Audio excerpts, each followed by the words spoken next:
সারা দেশের সঙ্গে সারা রাজ্যেও আগরতলা পৌর নিগম এলাকায়ও আগরতলা পৌর নিগম এবং নগরায়ণ দপ্তরের যৌথ উদ্যোগে সেবাই স্বচ্ছতা বা স্বচ্ছতা উৎসব যেটা আমাদের শুরু হয়েছে সেটাকে সামনে রেখে আজকে বিকল্পনী বাজার এলাকায় আমরা স্বচ্ছতা অভিযান করেছি। আমাদের সঙ্গে আমাদের কমিশনার ডিপি চাকমা মহোদয় আছেন, আগরতলা মিউনিসিপাল কর্পোরেশনের আমাদের আরবান ডিপার্টমেন্টের যিনি অধিকর্তা ডিরেক্টর মেঘাজন আইএস আছেন এবং আমাদের বিভিন্ন ওয়ার্ড থেকে কর্পোরেটর এসছেন, বিভিন্ন বাজারে যারা ব্যবসায়ীবৃন্দরা আছেন এবং এই এলাকার যারা নাগরিক তারা অংশগ্রহণ করেছেন। তো আমরা জানি স্বচ্ছতা আমাদের জীবনে অত্যন্ত অপরিহার্য।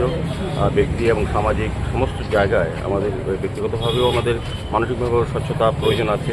বিবেক বলুন আর মন বলুন আর সমস্ত চিন্তা ভাবনার মধ্যে স্বচ্ছতা যেমন প্রয়োজন এবং আমাদের ব্যবহারিক জীবনেও স্বচ্ছতা অত্যন্ত প্রয়োজনীয়। কাজে আমাদের ভারত সরকার, আমাদের রাজ্য সরকার, আমাদের নগরায়ণ দপ্তর, আমাদের পৌর নিগম সবাই মিলে কিন্তু সারা শহরকে সারা রাজ্যকে স্বচ্ছ রাখার যে পরিকল্পনা সেই হিসাবে আজকে এই অনুষ্ঠান বা কর্মসূচি আমি বলবো।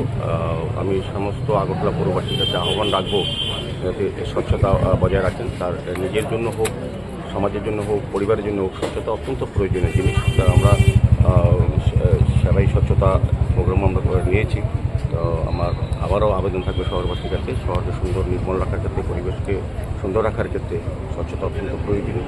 তো আমাদের সরকার, আমাদের মুখ্যমন্ত্রী প্রফেসর ডক্টর মানিক শাহ নেতৃত্বের সরকার এবং নরেন্দ্র মোদীর সরকার স্বচ্ছতার উপর বিশেষ গুরুত্ব দিয়েছে। সেই হিসেবে আমরা দেশকে স্বচ্ছ রাখা, রাজ্যকে স্বচ্ছ রাখা, শহরকে স্বচ্ছ রাখা এবং পরিবেশ মহল্লা আমার বাড়িকে স্বচ্ছ রাখার জন্য আমরা বিভিন্ন পরিকল্পনা করছি। আজকে দুর্গতিনী বাজার ব্যবসায়ী সমিতির সহযোগিতায় এবং আমরা এই এলাকায় যারা কর্পোরেটররা আছেন, বিশেষ করে আমাদের আধিকারিকরা আছেন, পৌর নিগমের নগরায়ণ দপ্তরের সবাই মিলে এই কর্মসূচি সফল করার জন্য আজকে রয়েছে মানুষকে সচেতন করা, স্বচ্ছতার বিষয়ে সচেতন করা এবং এটার কুফল বিষয়েও সতর্ক করা। স্বচ্ছ যদি না থাকে আমাদের কী কী অসুবিধা হতে পারে, আর স্বচ্ছ থাকলে পরে কী কী সুবিধা আমরা গ্রহণ করতে পারি, ভালোভাবে কতটা বাঁচতে পারি, সেইভাবেই স্বচ্ছতার প্রোগ্রাম সচেতন করা।